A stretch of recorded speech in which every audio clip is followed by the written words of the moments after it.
I could give a really hyped up motivational seminar covering just these 5 points and charge thousands of rands. So I'll just give you the formula. Here's a model. All right. In NLP, the 5 principles of success, and this is sort of success in whatever way you would like to define that word. You know, it's what success means to you. It starts with just knowing what you want. You know that what you don't want is what shows up in your life. So it's whatever you're putting your attention on. I'm sure you've heard it on the CDs, and some of you it's already becoming boring, but if I said, don't think of a purple elephant right now. No matter what you do, don't see a purple elephant.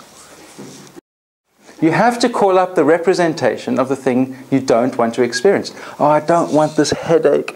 Oh, I wish this person would just get out of my life. Oh, this task again today.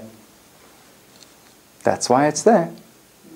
Clients come to me and they say, I really don't want to have this problem anymore. And I say, that's why you've got it. Because it's what you're giving your attention to. All right? So first, know what you want. Give your attention to that. Make sure your outcome is well formed in your mind. Take action. You know, it's all good to sit home, do your positive affirmations and visualizations and so on. And it's like the universe is going, here, it's ready for you. You just need to reach out and grab it. But many people don't take action. They don't take that first, most important step in the direction of the achievement of the outcome, so that the outcome can be closer to them. Metaphysically, it's more as if when we take action, it's like the universe now reaches out towards us. And the more we take a step towards it, the more it kind of brings what's important to us closer and closer. Have sensory awareness. Notice all the synchronicities, the people, the opportunities, the things that seem to happen just for you when you know what you want and you're taking steps towards it. Heighten your sensory awareness. Go around in peripheral vision, and I'll be teaching that to you, latest by tomorrow. And when you've got better sensory awareness, you'll be noticing all the stepping stones that present themselves so that you can take the next step towards what you desire and be flexible. Changing what you're doing until it's getting you the results that you want. Have behavioral flexibility.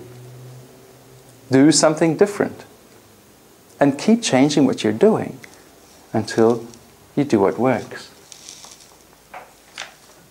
Richard Branson, when asked what is the key success principle to making lots of money, said one word only: fun.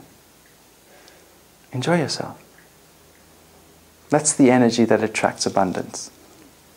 And when you're having fun, you can be flexible. You can keep changing what you're doing. Operate from a physiology and a psychology of excellence, which in a nutshell just means fake it till you make it. Or act as if. Okay. I don't like fake it till you make it. Because I'm not pretending I've got my outcome if I don't have it. That's a delusion. However, I do recognize that when I'm in a resourceful state, I'm more easily able to connect with the inner thoughts and abilities that are useful for me to take the steps towards my outcome. So, when I get into a physiology that is resourceful, it helps me to think better and feel better. I'm then able to behave differently. I'm then able to be more flexible. I'm now also a magnet for all the positive things I want to attract into my life.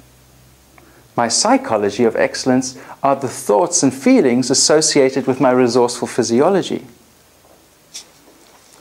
I went to Johannesburg once to give a hypnosis training, and I saw a client for a smoking cessation session. And she came in. We just had that one session. And we were going to do our best to help her to quit smoking forever in that one session. But she came in, and she'd had a rough morning. She sat down in front of me, put her head between her hands like this, looking down, and the tears running down her cheeks. And she said, I feel so weak. So I knew that's not a good way for us to start, given that we've got just this one session. So my first decision was, okay, let's get her into a resourceful state so that we can start to work. So I thought, okay, what I'll do is I'll get her to remember a time when she felt the way she wants to feel. I said, how would you prefer to be feeling? Let's focus on the outcome. Oh, I want to feel stronger. I said, okay, can you remember a time when you felt stronger? No, nothing, and the tears are still rolling. And so I said, well, anytime. You can go all the way back to your childhood if you want to. Any time in your life when you felt strong and you were feeling good. Nothing. I'm going, ooh, all right. There's no failure, there's only feedback. Let's try a new approach. She couldn't access a memory of being strong while her physiology was weak. So I went, okay. Pace, pace, pace, and I'm talking to her like this now.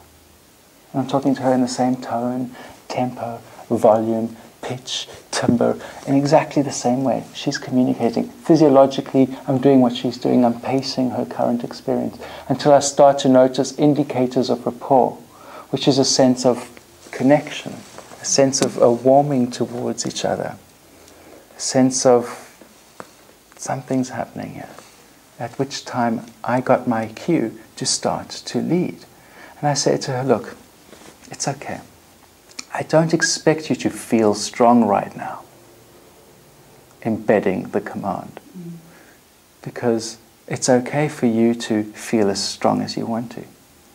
But if you were to feel strong right now while I started to shift my physiology in just the way I am right now, if you were to feel strong right now, what would it look like? Can you just show me what a strong physiology would look like right now? And she goes, well, I suppose it would be a bit like this. And she starts to move a bit in a similar way to the way I'm moving. I said, look, you don't have to be strong right now. Just show me what strong would look like if you were.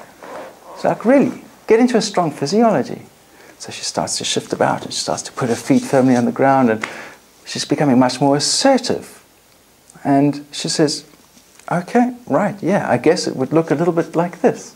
I said, that's fine, great. Now, can you remember a time when you felt strong in your life? Oh, yeah, sure. It wasn't that long ago, in fact. Great, I want you to be right there now and see exactly what you're seeing as you're in that experience. Hear the sounds, get in touch with those strong feelings. And I fully associated her into that vivid memory while she's got a strong physiology. And boom, there she was in a resourceful state and we could begin to work. That's how easy it is to get into a physiology and a psychology of excellence. Okay. How easy is it to change somebody's state or to change your state? Very simple. Change what you're doing with your physiology. Change what you're doing with your body. And one of the quickest ways to change your physiology is to change how you're breathing.